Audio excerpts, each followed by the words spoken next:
Across the Rocky Mountain West, red hues dot the forest. But these aren't the colors of autumn. These trees are dying, under attack by an unseen adversary, the mountain pine beetle. Mountain pine beetles are native to western forests, and they've evolved with the lodgepole pine trees they infest. But in the last few years, warming temperatures have caused their numbers to surge. They're killing an unprecedented number of trees.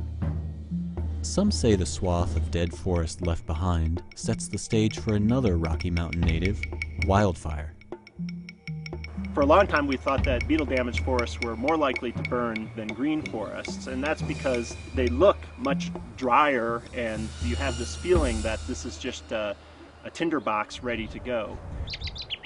But are these trees really more likely to burn? Forest ecologist Phil Townsend and his team are using NASA satellite imagery to find out. The Landsat satellites don't have high enough resolution to discern individual trees, but Landsat's special near-infrared sensor can detect areas of damaged forest. In this false color view, green means healthy forest. Green and red together means damaged trees mixed with healthy ones, possible beetle damage.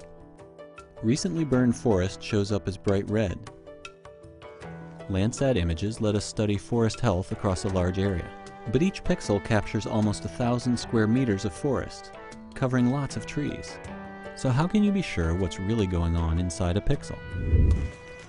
You've got to hit the ground and see.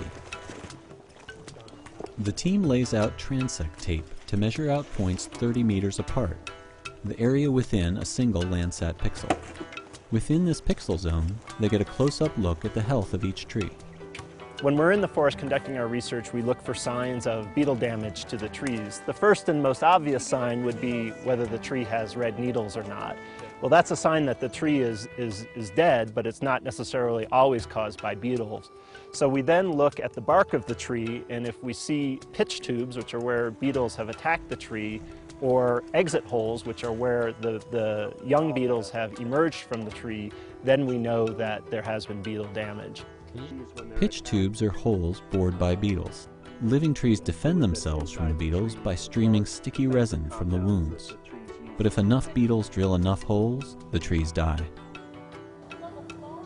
The research confirms that they're reading the Landsat data correctly. The target zones are, for the most part, killed by beetles. Next, they can compare those zones to areas burned by fire. And what they've discovered is surprising. Instead of creating a tinderbox ready to burn, the beetle-killed swaths appear to have little effect on fire. In fact, in some instances, they may even reduce the risk of severe fires. Once those needles come off the tree, that fuel source isn't so much there, and so actually the beetle-damaged forest may be less susceptible to burning than a green forest, where you still have material, and during a drought this material may be very dry and be able to carry the fire from the surface up to the canopy. The Landsat data, double-checked with on-the-ground observations, show us that things aren't always as they appear at first glance.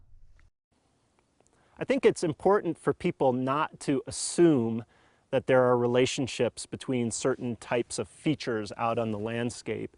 It's often much more complicated than we think. Oh, that forest has been damaged by beetles, it's more likely to burn. And that's why it's important to ask questions and to just not take everything as gospel truth, and to go out and actually do the research and see if what we think in our mind is actually what's happening on the ground. While one mystery seems to be solved, another remains. Why are both mountain pine beetle numbers and fire risk on the rise? The answer may well be our changing climate.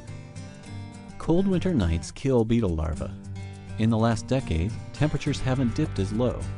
More beetles are surviving to damage more forest.